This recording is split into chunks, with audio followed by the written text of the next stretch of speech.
ஒரு மனுஷன் எப்படி வேணால் படம் எடுக்கலாம், அதுக்குன்னு இப்படியெல்லாமாடா படம் எடுப்பீங்க? சிங்கம், சாமி, வேலுன்னு ஃபாஸ்ட் ஃபார்வர்ட் படமாக எடுத்த நம்ம டேரக்டர் ஹரி இப்போ ஒரு வேஸ்ட் ஃபார்வர்ட் படம் எடுத்து வச்சிருக்காரு. அதுதான் இந்த படத்தை நம்ம டேரக்டர் ஹரி எந்த நினப்பில் எடுத்தாருன்னே தெரியல. படம் அவ்வளோ மொக்கையாக இருக்குது. விஷால் ஹரியோட காம்போவில் இதுக்கு முன்னாடி வந்த பூஜை படம் பயங்கர ஹிட் ஆனனால இந்த படத்துக்கு பெரிய எக்ஸ்பெக்டேஷன்ஸ் இருந்து. ஆனால் இந்த எக்ஸ்பெக்டேஷன்ஸ் எல்லாம் பொடி பொடியாக ஆக்கிட்டீங்களாடா டே. இதில் நம்ம ராக் ஸ்டார் டிஎஸ்பி வேறு மியூசிக் போடுறங்கிற பேரில் வேறு என்னத்தையோ போட்டு வச்சிருக்கிறாரு.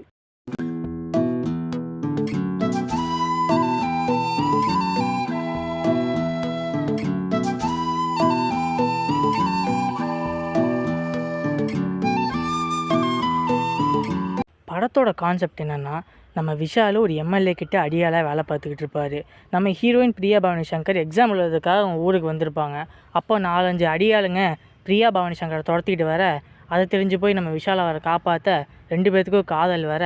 இதாங்க கதை. படம் ஃபுல்லாகவே ஃபைட்டுங்கிற பேரில் ரோஸ்ட்டை போட்டு விட்டு நம்மளை கதிகலங்க வச்சுட்டானுங்க.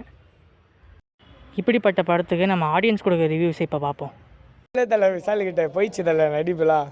அவர் கூல் சுரேஷ் மாதிரி அந்த இதில் உட்காந்து பேசுறதா லாக்கின்னு நினைக்கிறேன். இதுக்கு மேலே ஒரே வார்த்தையில் சொல்லுவா, ரத்தனம் பார்க்குறவங்களுக்கும் கேட்குறவங்களுக்கும் கண்ணிலையும் காதுலையும் ரத்தம், அவ்வளோதான்.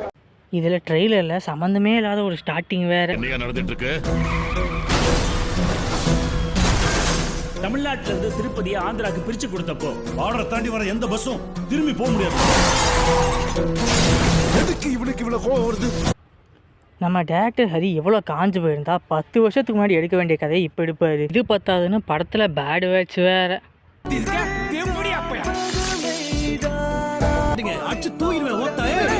அதை கூட தாங்கிக்கலாம், ஆனால் அதுக்கு நம்ம ஹரி சார் கொடுத்தாரே ஒரு பதில், அதை தாங்க முடியாதரா சாமி. தான் தகராறு நடக்கும்போது என்னென்ன வார்த்தைகள் வரும்னு கேட்டிருப்பீங்கல்ல, அந்த மாதிரி வார்த்தைகள் தான் அது. அந்த வார்த்தைகள் தான் கொஞ்சம் கம்மி பண்ணி, ஏன்னா இருக்கிற பசங்களுக்கு நம்மளே எடுத்துட்டு போய் கொடுக்குற மாதிரி இருக்குல்ல, அப்படிலாம் இருக்கு. கோபத்தில் வர அப்படிலாம் இருக்காது.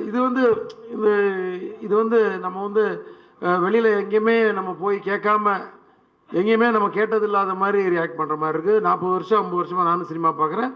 தேவையான இடங்களில் சில படங்கள் வந்துட்டு இருக்கு. ரோட்டில் சண்டை நடக்கும்போது அப்படி களத்தில் இறங்கி வேலை செய்கிற ஆள் நம்ம எங்கெங்கே என்னென்ன மாதிரி பேசுவாங்க, எந்தெந்த கேரக்டர் என்னென்ன கோவம் வந்தால் எவ்வளோ வேகமாக அந்த கோவத்தை வெளிப்படுத்தும், அந்த கேரக்டராக தான் இது பேசியிருக்க தவிர இந்த வார்த்தையெல்லாம் எல்லாம் கண்டினியூ பண்ணுங்கன்றதுக்காகலாம் கிடையாது. இங்கே இவர் இப்படி பேசிகிட்டு இருக்க நடக்கிறதுக்கும் எனக்கும் சம்மந்தமே இல்லைங்கிற மாதிரி நம்ம தேவி பிரசாத் சார் ஒரு ரியாக்ஷனை கொடுத்துக்கிட்டு இருக்காரு. படம் நல்லாவே இன்னும் ½ அன் ஹவர் கதை இருக்குண்ணா. நாங்கள் வந்துட்டோம். நம்ம படம் முடியறது இல்லை, ஒன்றுமே இல்லை, சும்மா சண்டை போடுறாங்க, அவ்வளோதான். எதுவுமே ஒன்றுமே. நாங்கள் விளையாடி இருந்தோம், தூங்கி இருந்தோம், நல்லா வச்சுருந்தா. அவங்க நல்லா இருந்துச்சு.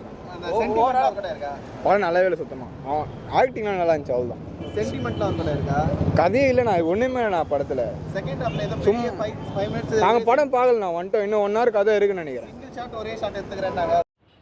சிங்கம், சாமி, வேலு, பூஜை இப்படிப்பட்ட படத்தெல்லாம் நம்ம ஹரிதான் எடுத்தாலாங்கிற அளவுக்கு ஒரு பயங்கரமான ஸ்க்ரீன் பிளே எடுத்து விட்டுருக்கிறாரு.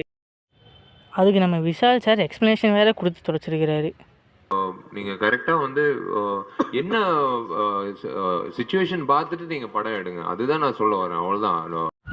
இது பத்தாதுன்னு படம் பார்க்குற நமக்கு பொறுமை வேணும்னு அட்வைஸ்லாம் பண்ணியிருக்காரு. இப்படிப்பட்ட கேவலமான படத்தெல்லாம் பார்த்தா எப்படா பொறுமை வரும்? Be the biggest acid test for Indian film industry, not the South India. சின்ன படங்கள்ல பெரிய படங்கள்ல இந்தியன் ஃபிலிம் இண்டஸ்ட்ரிக்கு தேவையான ஒரு விஷயம் பொறுமை.